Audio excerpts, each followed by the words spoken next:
fundamentally I'm passionate about trying to understand how the world works, and particularly at the level of individual atoms.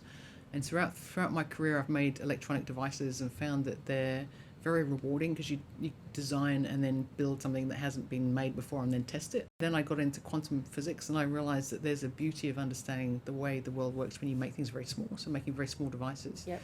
And in that time, there was this idea that if you could make devices out of it where you have a single atom, you could actually encode information on the quantum states. And so all of that was pushing technology, pushing understanding, with the view that if you could achieve all of that, you could actually build a computer that would give you a much better computing power than what we currently have.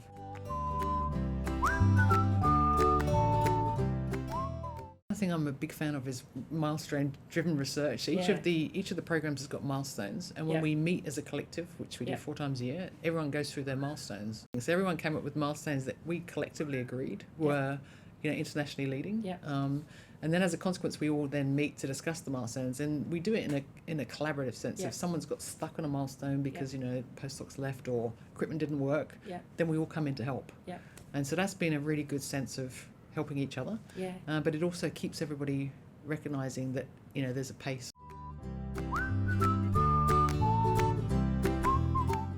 It's actually, I learned this from my husband, and that is that I used to be of the view as a physicist, you want to work something out, you've got to have quiet, peace, dedicated time, where nothing interrupts you for a good 3 or 4 hours. And honestly, this life can never be like that anymore. Does that ever happen? But so I've learnt now that you just have to, whenever you get the chance, you've got to get on with it. And so to see every moment as a moment of productivity, if you can. I think the other thing I've learned is communication's vital.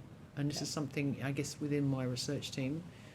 The more you communicate, the more people understand, what you're both thinking, the better the research goes.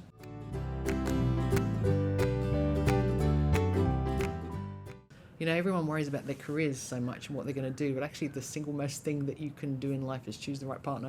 For young women, I think it's true, because everyone's different. People are going to want different work-life balances, and it's up to that family unit to make it work. But if you want to have a career that is a full-on career, then you do need to have the right partner, because it just won't work otherwise.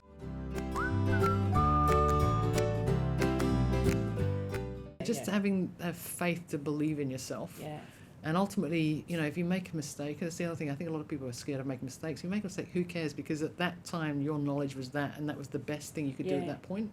And if you've made a mistake, you'll learn, and you'll do something else. And so, so incorporating mistakes as a success has been something that I've really believed in. I do, certainly with my young students, you can't really fail. The only way you can fail is not to try.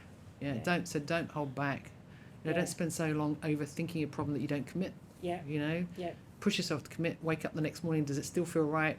Have you had any self-doubts overnight? Incorporate those self-doubts, but move forwards.